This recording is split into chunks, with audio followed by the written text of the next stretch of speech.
வணக்கம். சற்று முன் கிடைக்கப்பெற்ற மிக முக்கியமான செய்தி ஒன்று வெளியாகியுள்ளது. அதிமுகவின் 20 எம்எல்ஏக்கள் அந்தர்பல்டி அதிர்ச்சியில் எடப்பாடி பழனிசாமி அவர்கள். அதாவது அதிமுகவில் தற்பொழுது நடைபெறக்கூடிய இடைத்தேர்தலில் அதிமுக புறக்கணிப்பதாக எடப்பாடி தெரிவித்துள்ளார். 6 அதிமுகவின் எம்எல்ஏக்கள் எடப்பாடி பழனிசாமியின் நிர்வாகம் சரியில்லை, அதிமுகவின் கொள்கைகளுக்கும் கோட்பாடுகளுக்கும் எதிராக எடப்பாடி செயல்படுகிறார் என்று கூறி அதிமுகவில் இருந்து வெளியேறியுள்ளனர். தாவேகாவில் இணைந்துள்ளனர். இதனால் 6 எம்எல்ஏக்கள் ராஜினாமா செய்ததால் கூடுதலாக தற்பொழுது இடைத்தேர்தலும் நடைபெறப் போகிறது.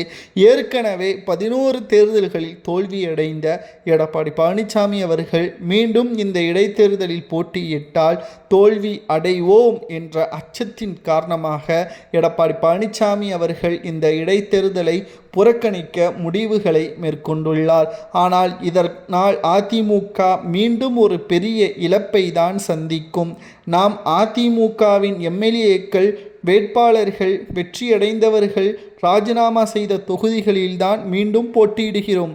அந்த தொகுதி அதிமுகவின் கோட்டை. பிறகு ஏன் போட்டியிட பைப்பிட வேண்டும்? அதிமுகவின் அரசியல் கள நிலவரம் எடப்பாடி பழனிசாமியால் மட்டும்தான் மக்கள் மத்தியில் கோபத்தை ஏற்படுத்துகிறதே தவிர மற்றபடி தனிப்பட்ட முறையில் மக்கள் யாரும் அதிமுக மோசமான கட்சி, ஊழல் கட்சி என்று யாருமே இதுவரைக்கும் பேசவில்லை. எடப்பாடி பழனிசாமியின் செயல்பாடுகளும் அவரது ஒட்டுமொத்தமான குடும்ப அரசியலை நிலைநாட்ட விரும்புவதாகவும் அதிமுகவில் இருந்து வெளியேறக்கூடிய நிர்வாகிகளால் தான் மக்கள் எடப்பாடியின் மீது கோபத்தில் இருக்கிறார்கள். தற்பொழுது நடைபெறக்கூடிய 7 சட்டமன்ற இடைத்தேர்தலில் அதிமுக போட்டியிடவில்லை என்றால் நிச்சயம் வருகின்ற இடைத்தேர்தலில் அதிமுகவில் இருக்கக்கூடிய எம்எல்ஏக்கள் 20 பேர், மொத்தம் 42 பேர் தான் தற்பொழுது இருக்கிறார்கள். அதில் நிச்சயம் 20 பேர் மீண்டும் ராஜினாமா செய்வார்கள். அதிமுகவில் இருப்பதை விட ராஜினாமா செய்து தாவேகாவில் இணைவதற்கும் அல்லது வேறு கட்சியில் இணைவதற்கும் வாய்ப்புகள் அதிகமாகவே இருக்கும் என்ற தகவலும் கிடைக்கப்பெற்றுள்ளது. அரசியல் களத்தில் எடப்பாடி பழனிசாமியின் மீது இருக்கக்கூடிய கோபம் என்பது சாதாரணமான விஷயம் கிடையாது.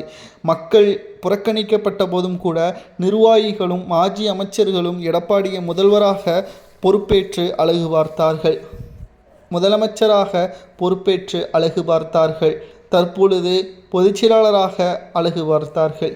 ஆனால் தோல்வியடைந்த பிறகு அவரது ஈகோவின் காரணமாக தொண்டர்கள்